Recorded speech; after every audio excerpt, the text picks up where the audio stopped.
Slava Ukraini!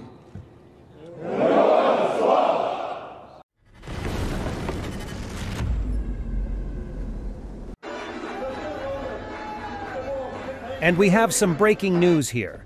Ukraine Defense Intelligence Agency reports that Chechnya's brutal dictator and Putin's puppet Kadyrov is in a coma. The anonymous rumor from July 1st turned out to be true after all. And this is the first such claim from the Ukrainian military intelligence. Kadyrov is reportedly in critical condition, said Andrei Yusov, representative of Ukrainian Defense Intelligence. Some Russian media also informed that Kadyrov is in a coma.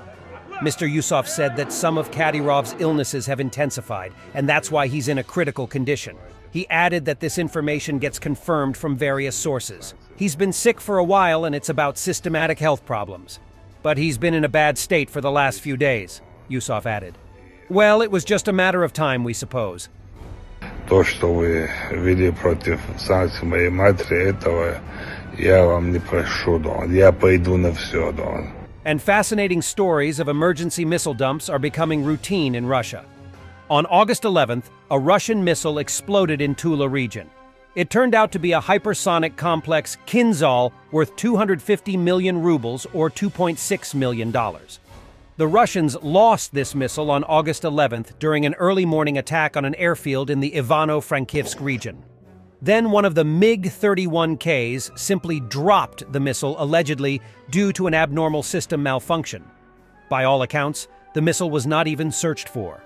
By habit, the military reported on the successful destruction of all targets and wrote it off. But on September 12th, Tula agronomists questioned Konashenkov's words. A tractor driver noticed a strange object sticking out of the ground almost 2 kilometers away from Biryolevka village, Russia.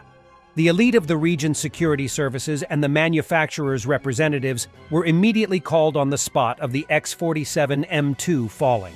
After inspection, Kolomna Machine Building Design Bureau engineers came to the conclusion that it was impossible to transport it from Tula and reassemble the hypersonic superweapon, so it was decided to blow up the remains of the missile.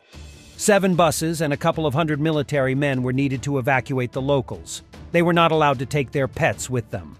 A similar story happened in the same Tula region on August 26, 2023.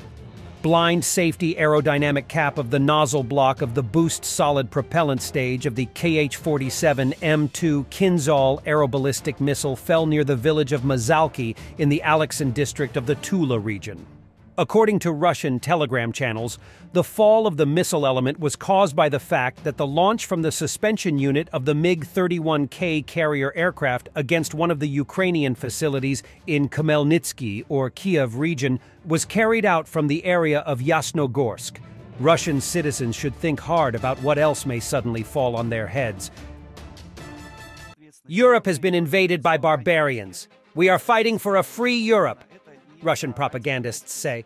I wonder if they plan to liberate Europe from some of its population by deciding to call them barbarians and Nazis. По поводу зеленых в Германии, Бербак назвала Си Цзиньпина диктатором. Да, это министр иностранных дел, выходит из партии зеленых.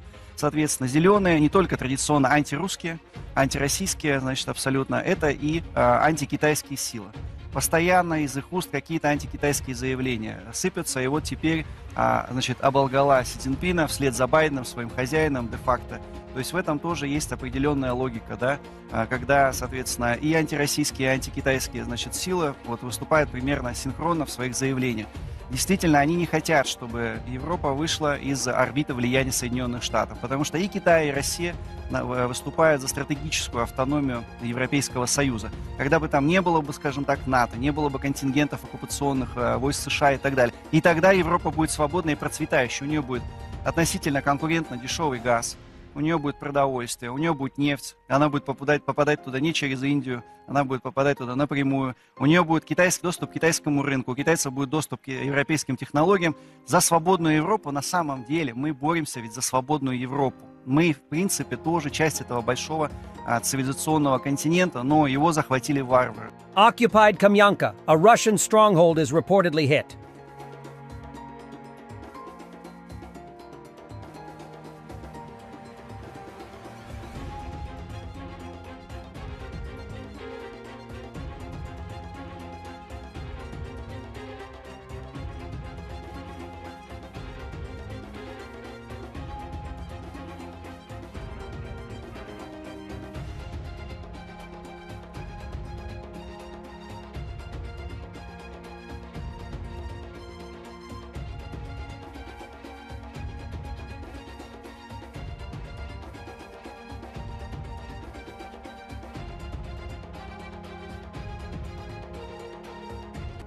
Well, we knew that the North Korean dictator travels only by train, but we didn't know that Kim Jong-un has a whole carriage to transport his Maybach.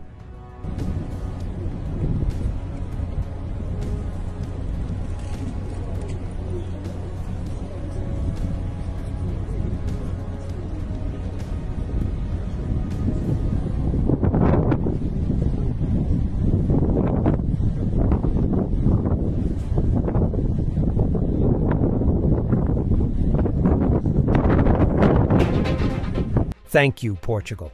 Together we will win. Slava Ukraini!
Elon Musk posted this with the words, "Moon soon.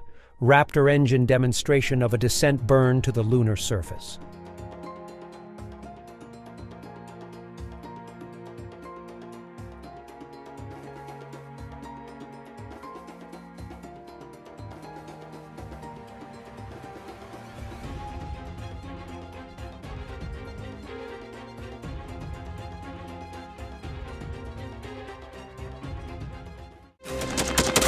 Thanks for watching, and don't forget to subscribe. Also, if you want to support Warthog Defense, please become our member and get early access to new videos, exclusive members-only videos, and become administrator in comment section. The membership link is in the description.